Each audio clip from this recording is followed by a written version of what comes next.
ಪಂಚಬ್ರಹ್ಮರು ಪಂಚಕೃತ್ಯಗಳನ್ನು ಮಾಡ್ತಾ ಇದ್ದಾರೆ. ಅದರಿಂದ ಪ್ರಪಂಚ ನಡೀತಾ ಇದೆ. ಹೇಗೆ ಈ ಬ್ರಹ್ಮಾಂಡ ಎಲ್ಲ ನಡೆಸ್ತಾ ಇದ್ದಾರೆ, ಹಾಗೆ ಈ ಪಿಂಡಾಂಡದಲ್ಲೂ ಪಂಚಕೃತ್ಯಗಳು ನಡೀತಾನೇ ಇದೆ.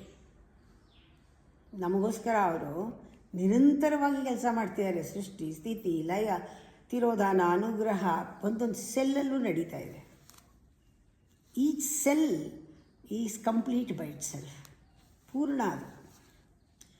ಅವರಿಗೆ ನಾವು ಏನು ಕೊಡಬೇಕು? ನಾವು 505 ಏನಾದ್ರು ಕೊಡಬೇಕು. ಯಾವುದು? ಪಂಚಕೋಶಗಳನ್ನು, ಅನ್ನಕೋಶ, ಮನೋಕೋಶ, ಪ್ರಾಣಕೋಶ, ವಿಜ್ಞಾನಕೋಶ, ಆನಂದಕೋಶ, ಪಂಚಭೂತಗಳನ್ನು, ಭೂಮಿ, ನೀರು, ಅಗ್ನಿ, ವಾಯು, ಜಲ, ಆಕಾಶ, ಪಂಚ ಇಂದ್ರಿಯಗಳನ್ನು, ಮನೋಬುದ್ಧಿ, ಅಹಂಕಾರ, ಚಿತ್ತ, ಅಂತಃಕರಣಗಳನ್ನು,